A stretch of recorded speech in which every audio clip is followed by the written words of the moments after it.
We're going to talk about orbits here and why things move around other things in space. So a quick initial idea to kind of get the idea of what's going on with an orbit. A projectile orbit that is launched, a projectile launched horizontally curves and eventually hits the ground, right? That's pretty sensible, right? If something's traveling, we see it follow this curved path and eventually hit the ground. Right, if you throw something out the window, you see that as time goes on, because it's accelerating downwards, it curves downwards and actually follows a parabolic path if you're relatively close to the surface of the Earth. If you launch it from a hill, however, it would travel farther than with flat ground because the hill is, we'll say, curved away from the projectile path. And if fast enough, you can miss the hill entirely. So what am I talking about? We'll look at a couple examples here. So if I have this hill, right, and if I'm at the top, well, if I launch it really slow, it's going to go kind of like this. If I launch it faster, it'll go like that. And you can see that it goes farther than if it was on flat land, because if we imagine the flat land, the curving away gives it basically more time to fall and continue moving forward. And eventually, if we launch it fast enough, it misses the hill entirely and lands on the ground next to the hill. Well, this idea of, launching faster, traveling farther, and missing the hill, we can extend out to orbits. So if an object is fired fast enough, it can miss the ground entirely on a circular globe, because you can, it's just like missing that curved hill, but instead, now that it's at the edge, so if we imagine the curved hill here,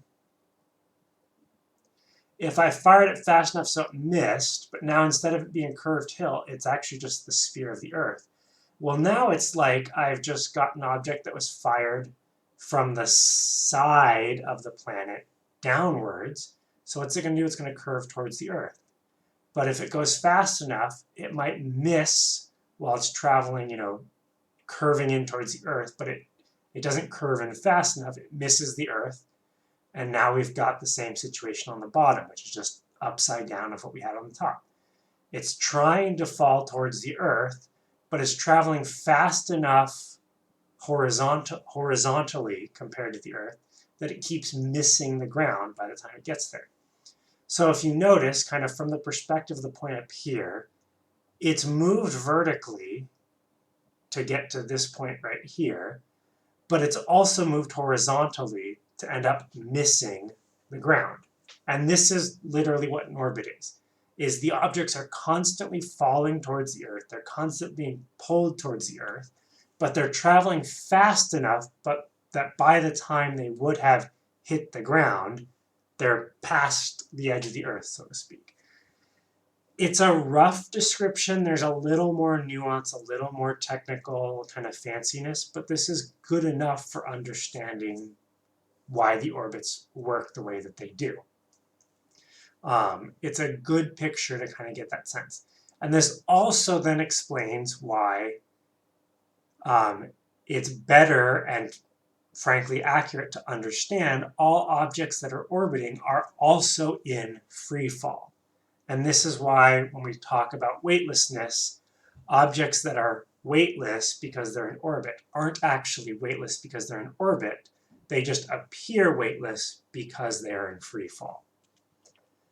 So let's talk about the shapes of orbits, because not all orbits are circles. An orbit will be circular if the gravitational force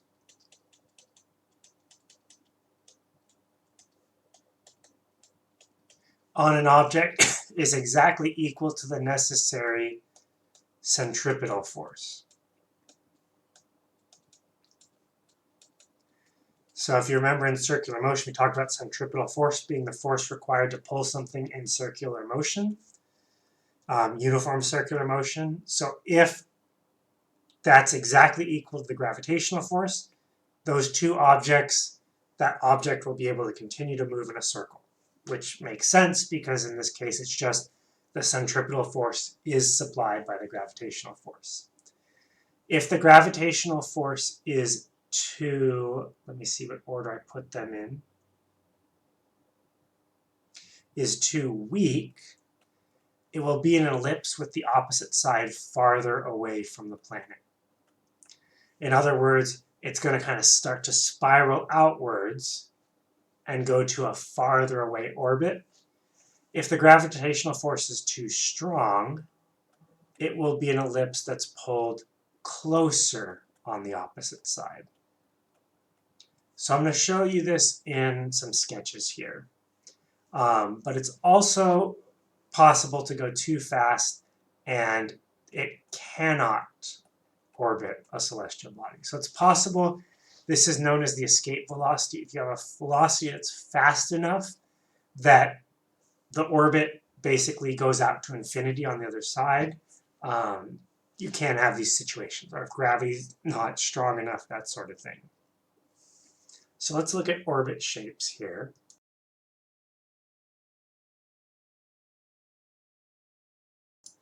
Excuse me there. So we talked about, let's imagine our planet right here. So if I'm right here, and I would have a tendency to orbit in a circle. Like if we think about that as our basic example, that's a poorly drawn circle. Let me sketch it better here from the start.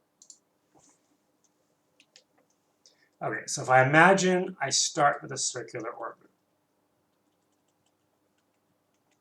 So I'll draw a rough circle, and then I'll draw my planet in the center. So if I'm right here, and I'm traveling in this direction, if I'm going too fast, that means I'm actually functionally tracing out a larger orbit, right? Because remember, if you have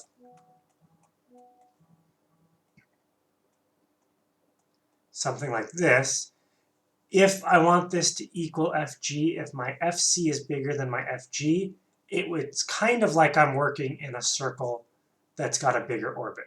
So if I'm going too fast, I'm going to start going in a larger circle.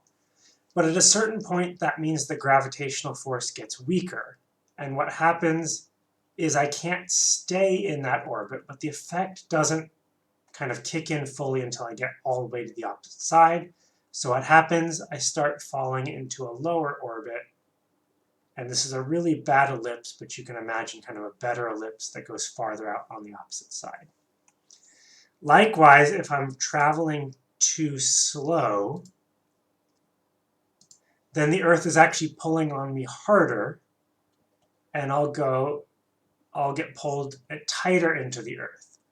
But that means I'm now traveling too fast for this low orbit, and the Earth can't pull on me hard enough, and I actually start moving into a farther orbit until I get back to my original position. So ellipses are known as what we call typically stable orbits, meaning they go in the same position every time. But the reason what's happening is they're not in a circular orbit because basically part of their path, gravity's pulling on them tighter than would be necessary for a circular orbit.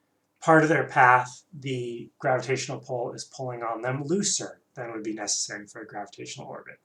So that means they'll start to swing farther off of that circular orbit, getting farther away, or getting closer in.